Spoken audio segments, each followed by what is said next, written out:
The world is changing, and that is our new reality. One phenomenon is climate change and its related social, agricultural, and demographics implications that make it now a political issue.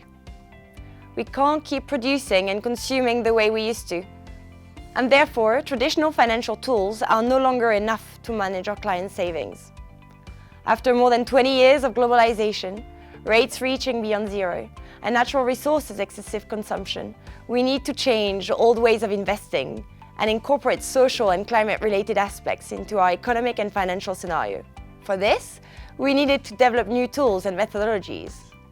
And this is thanks to our integrated ESG research center that we now have the necessary toolbox behind our various carbon impact strategies. Specifically, to our carbon impact credit strategy, this graph illustrates what we call the carbon budget.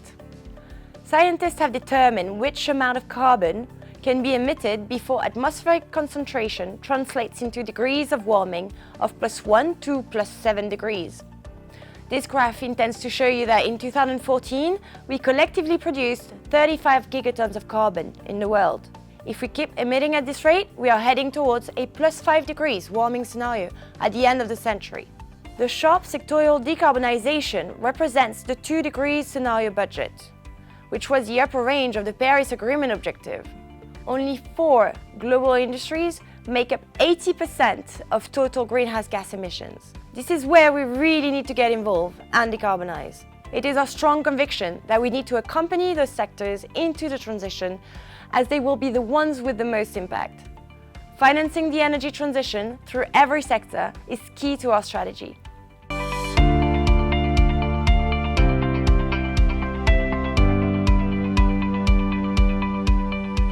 A company has different levels of emissions. Scope 1, the direct emission that occur during production. Scope 2, the indirect emissions that are linked to the type of energy used for lighting or heating. Scope 3 are linked to the value chain, and particularly the use of products. Therefore, the company has 3 levers to change things and reduce emissions.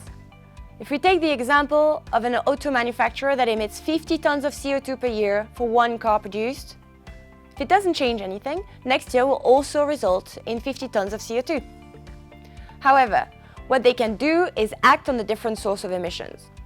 Scope 1, they could invest in digitalization to be more energy efficient in the production process.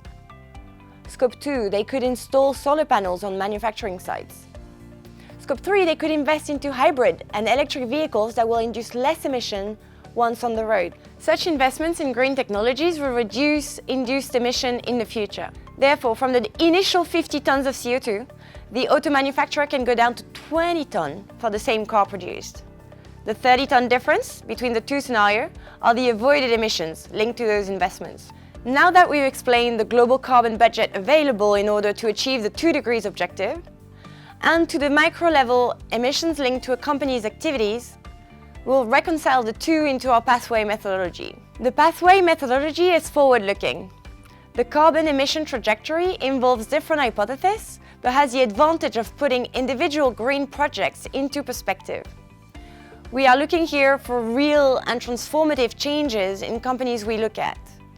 For this, we aim for strong strategic vision from executive over how they want to shape the company in the future and remain competitive in a low-carbon world. There is no unique way to decarbonization.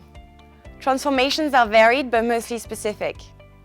Companies at the first stage of their decarbonization will change the way they work, while others will go beyond this point and change the products they sell.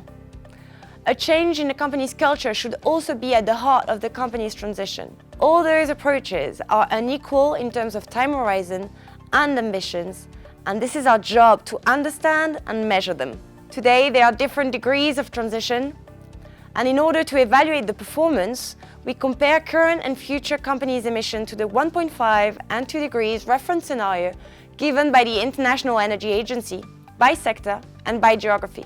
The main work for us is to confront the long-term strategic objectives of a company with the investment it has done in the past or is doing right now, in order to understand if the decarbonization is achievable at this pace. Given the long-term outlook of our analysis, 2030, we include scenario analysis into the decarbonization pathways, which is why we will have a confidence corridor, which upper and lower bands reflect our views. This will allow us to compare the company's future carbon intensity with the 2 degrees budget of its sector and understand if it's aligned with a plus 1.5 or a plus 5 degrees warming scenario. We then classify companies into groups, depending on how they perform in the future carbon world. This will highlight the future decarbonization and disruptive stories we can then invest in.